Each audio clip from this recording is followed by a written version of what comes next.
Hey guys, it's Mitch. How's it going? We're looping back around to Cyberforce because it's just befuddling.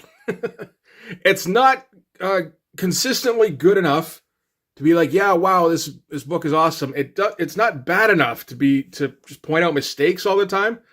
It's just kind of in this dead zone, and I'm getting to a point where I'm like losing faith in even the ability to come back to this book. So just before we get into it, if you enjoy the channel, if you feel like you might want to help out a little bit, what you can do is in the description, there's a link to my Patreon, and if you subscribe there, that'll give you access to everything I do, from the Blood Force stuff, the pages and the finished comics, to the YouTube videos before they get uploaded to YouTube, as well as some Patreon exclusive content. So yeah, I think we've kind of come to the point where we can safely say that I've made more videos about Cyberforce than anybody ever.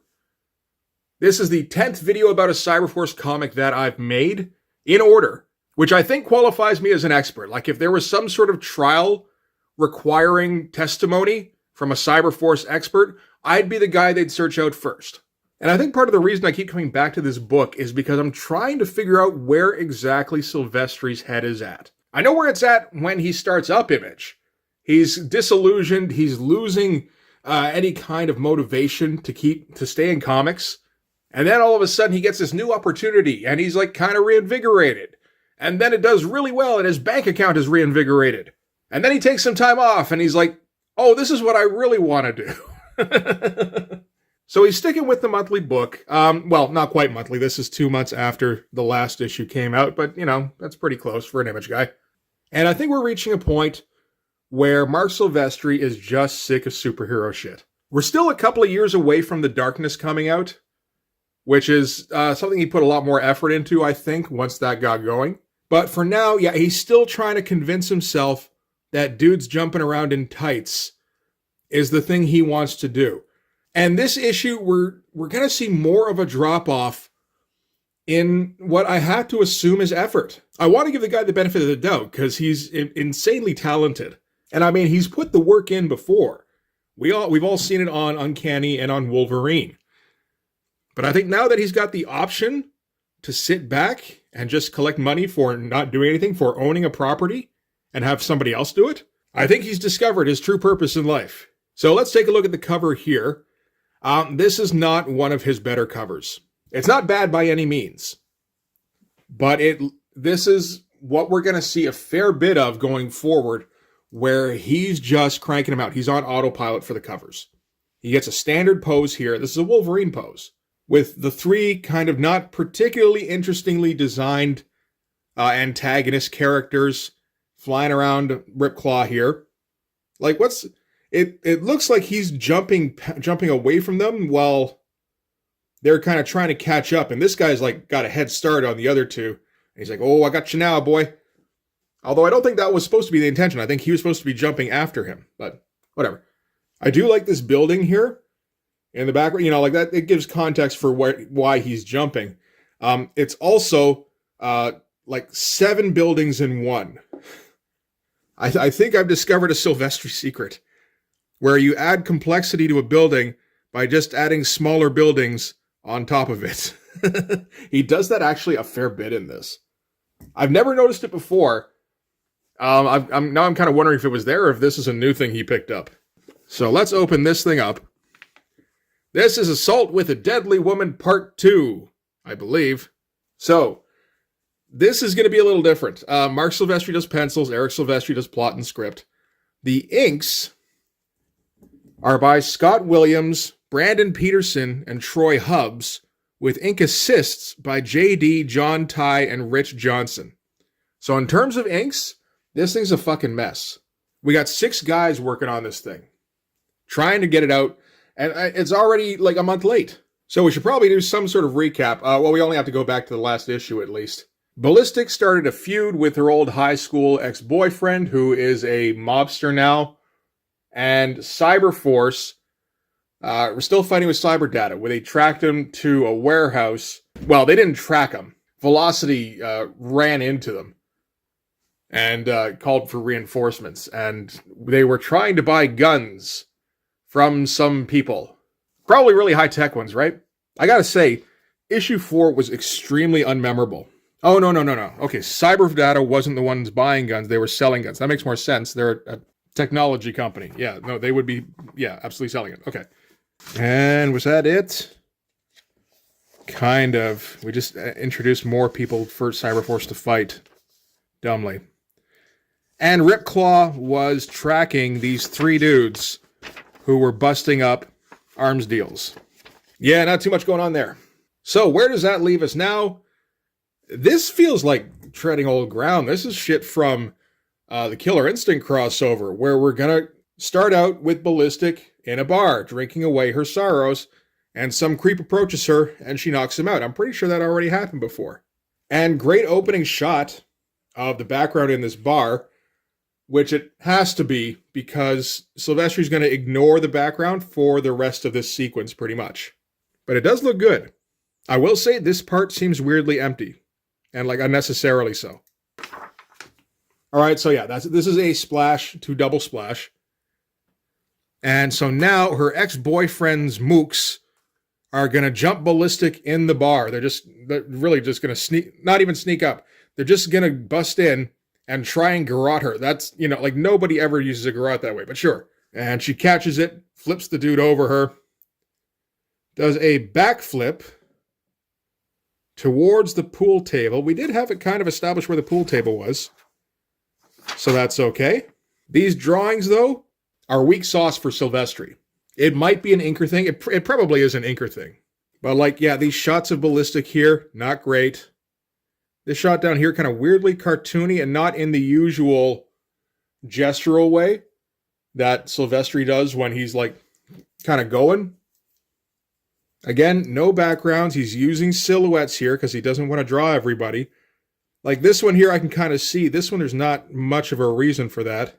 Again, more silhouettes. It does feel like he's going on autopilot. And I can't tell if he drew these glasses or if they're plugins.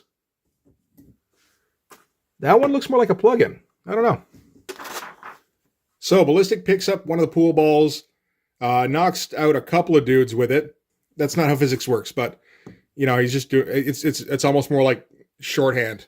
Like you know what we're talking about. Picks up the pool cue and dives in with it. I like this pose here at least. This one, the drawing here kind of sucks a bit compared to what Mark's usually capable of. Again, you always have to question, is it Mark or is it the inker? When you've got 6 inkers working on a thing, you can't go, oh yeah, this is what this guy does. And she just kind of smacks a whole bunch of people with the 2 halves of the pool cues. These are decent shots, but, again, a little bit rushed. And, she missed one guy who pulls a gun, but she's got some backup who shoots the gun out of the guy's hand. And, yeah, this drawing kind of sucks. Like, this looks like understudy stuff. I know, we're seeing some stuff where he's interested. Usually it's when there's a half-naked woman. That seems to help a lot. And the rest of the time, he's like snoring. So the goons run away, and this is Officer Trenchcoat from the last issue. Detective Trenchcoat, I believe it was. Although now he advises that he's been promoted to Chief Trenchcoat. So moving up the Trenchcoat ladder. And he has a deal for Ballistic. There's some mutual acquaintance of theirs has been kidnapped by an arms dealer in Guatemala. And what they want to do is they want to capture somebody who is of value to the arms dealer so that they can trade that person to the arms dealer in exchange for the mutual contact. And the person they want to capture to trade is Stryker, which is probably okay. We haven't seen Stryker for a couple of issues. Boring page. Mark is bored. He didn't get to draw any boobs on this whole page. Just bog standard, half a face. Got a silhouette her here. Completely in profile. Mark is checked out here. So now we cut to Ripclaw, who is still hunting these dudes in the red trench coats, who are in turn hunting other guys. Probably more arms dealers or drug dealers or some shit like that. So for instance, the trenchcoat guy is stalking some criminal activity down here between these 2 guys, which is between Hood Guy and member of the Demon Scum Gang. The member of the Demon Scum Gang is very likely selling black crack. Because that was the drug that was being sold around in the last issue. Like how Eric Silvestri didn't get pulled aside at some point and told, you know what, I got you like 9 issues on this book, man, and you haven't stepped up. In fact, things are getting worse. What the fuck is the Demon Scum Gang? Like, you couldn't come up with some demon-y fucking name? Like, it's no wonder Mark Silvestri can't, keep motivation going when his own brother keeps undermining him with the writing. So, Trenchcoat Guy prepares to fire, and Ripclaw leaps into action. Again, bog standard Wolverine leap. From dead on, Mark's not spending any time breaking shit down. He's not going to put some decent thumbnails together. No, I know what to do here. And he's just going to churn it out. So we're going to cut to a splash page, because that's one way to wake Mark up. So Ripclaw's going to leap on Trenchcoat Guy here, and we are going to get a cool-looking shot. Again, buildings on buildings. A little bit here and there. It does look cool, and if you're not, looking for weird stuff, you might not notice it. This is all pretty good. Again, he's not taxing himself, but he's not slacking on this image either. And it turns out this whole thing was kind of stupid, because Ripclaw actually wanted to talk to this guy. He's like, please, listen, I do not wish to harm you. I only seek to know something of your purpose here. That's why I leapt out, snarling and with gigantic claws drawn and shit. This is a pretty cool shot here, actually. Like, again, once we get into some action, he does kind of snap out of it. You do see a little bit of those buildings on buildings in here. And that is fun, now that I'm looking for it. So we find out these guys are called the Gunmen. I mean, it's a step up from the Demon Scum Gang, I suppose. And Gunman number 1 has some backup, who's probably going to try and shoot Ripclaw here, but not before Ripclaw and Gunman number 1 have a pretty lengthy conversation. We find out the gunmen are of the Mayan people. The gunmen themselves are a special unit assigned to penetrate and sabotage the illegal drug trade that has already killed many of our children and threatens to destroy our culture. And Ripclaw's like, what do you know about black crack? And the gunman's like, we think it's being processed somewhere in northern Guatemala. So just completely having this civil conversation while tearing each other to shreds.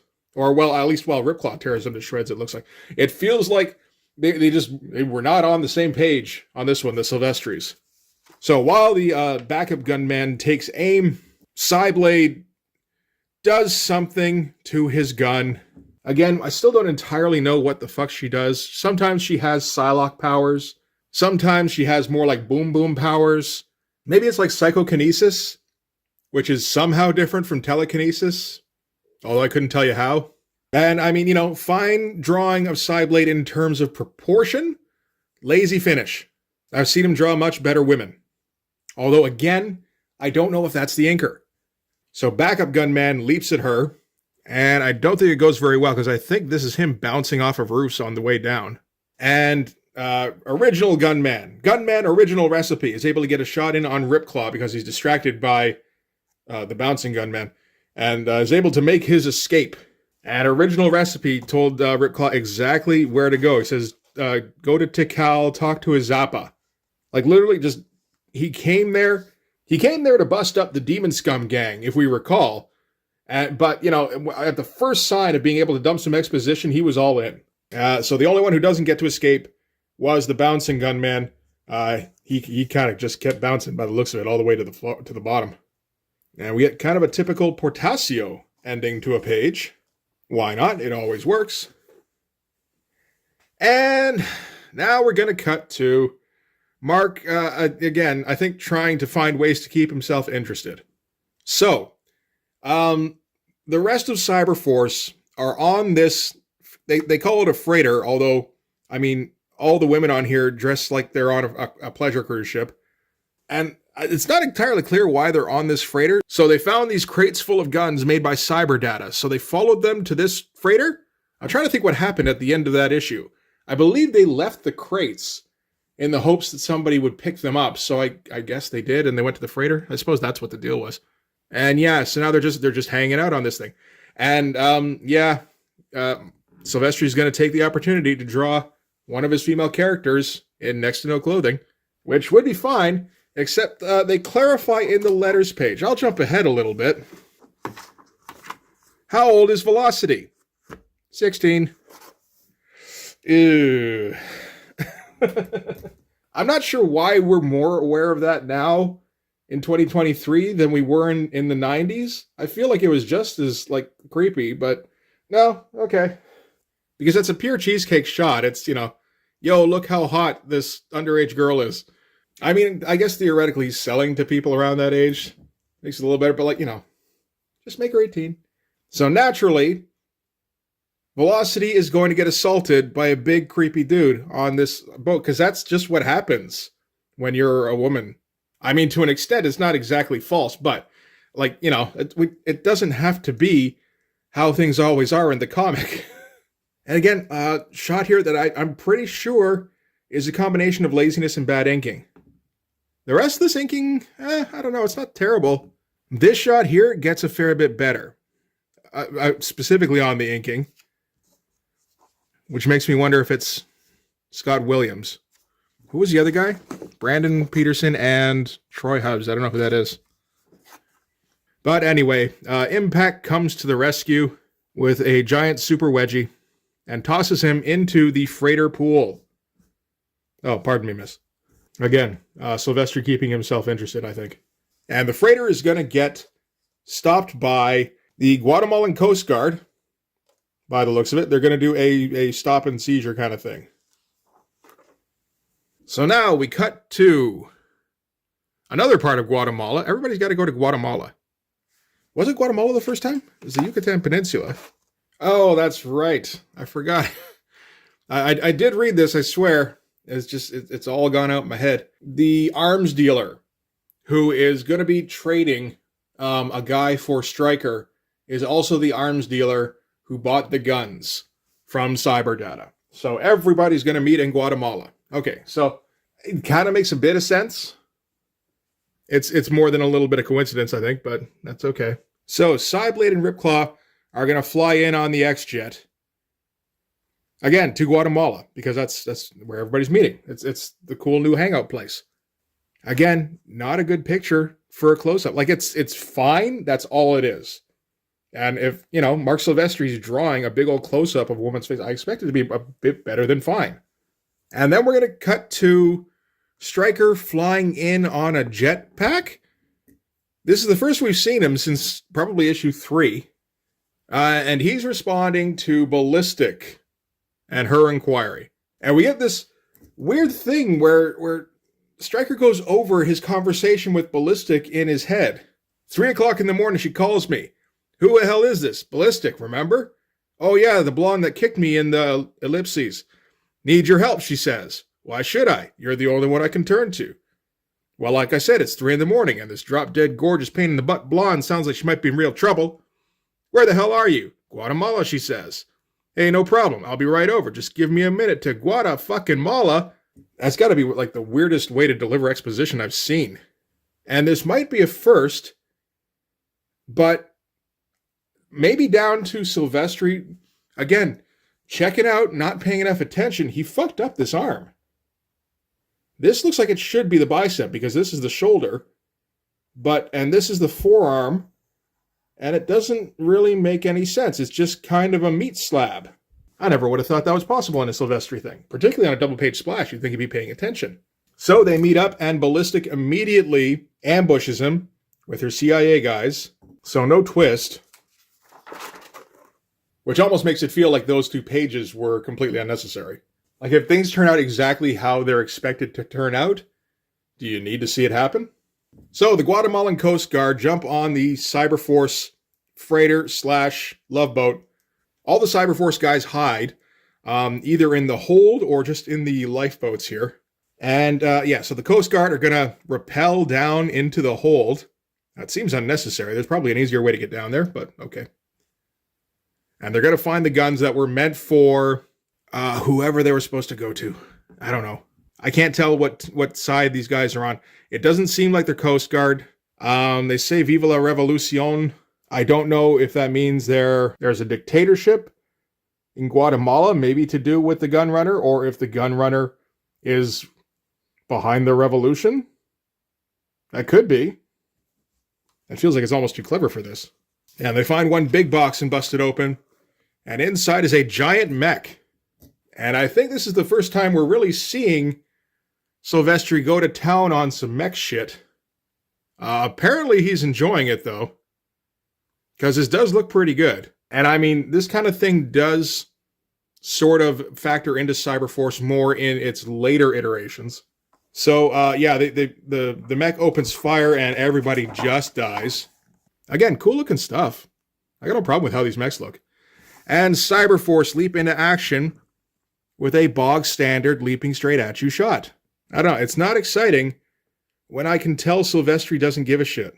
And he's kind of rushing through it and just kind of, you know, pulling out old reliables.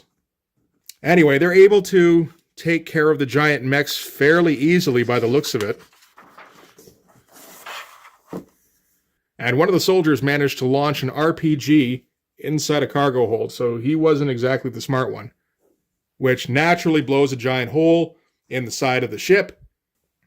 These are cool shots, at least. Like, nice interpretation. A little Frank Miller-y almost with some of the bubbly stuff. And I think that's the last we're going to see of them in this issue, actually. So, I mean, I'm sure they'll get off the boat. We just don't know how. We'll find out in issue 6, I suppose.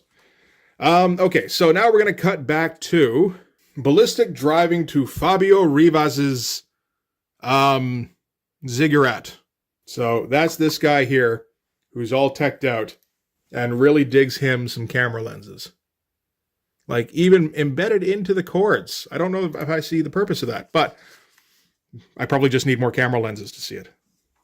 And yeah, so Fabio Rivas is true to his word and hands over the mutual acquaintance guy, who is implied as tripping balls right now, because in addition to being a drug smuggler, he's also started dealing in psychotropic drugs, which come from a small but deadly reptile indigenous to this area called Itzamkin. So, it's cocaine that you hallucinate through. That sure sounds great. And yeah, we end with him injecting Stryker. And, oh, that's it for Cyberforce number 5. These are getting tougher to get through. And the wait is almost over. Mark Silvestri and Chris Claremont. Because Chris Claremont is still trying to sell this Hunter character of his that he started over in Wildcats, or will be starting in Wildcats. I think the appearance in Wildcats is first.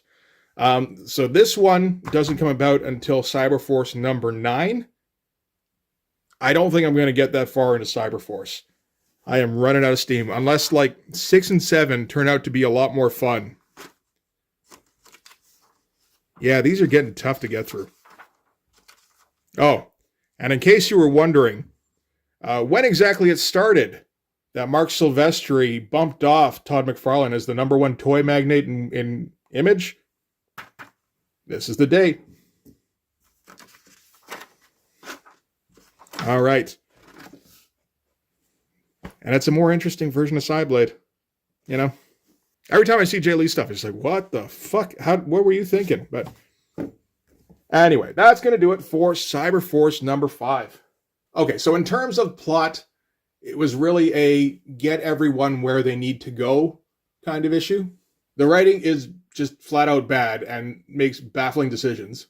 And the art is by a guy with an immense amount of talent who is completely uninspired. So, hopefully issue 6, now that everyone's where they need to be, hopefully some interesting shit will start to happen. Hopes aren't super high, but, you know, there's always the chance. And then Eric Silvestri will come and fuck it all up with exposition. But that's the risks you take with Cyberforce. Anyway, that's going to do it for this one. Thanks very much for watching. If you like this video, please hit like, hit subscribe, hit the notification so you know when the next one's coming out. Go and subscribe on Patreon. That's where all the Blood Force stuff is, from the pages to the finished comics, as well as the YouTube videos before they get uploaded to YouTube, usually a week or so in advance, and some Patreon exclusive content. You can also follow me on Instagram and DM me there for commissions. This has been kind of tough. You know, like, I really like Mark Silvestri. He's extremely talented, and I'm hoping he finds his muse at least a little bit at some point, but given I know what the curve for Cyberforce is, it's starting to seem pretty unlikely. Anyway, like I said, that'll do it. Thanks again for watching. I'll see you guys in the next one. Bye bye.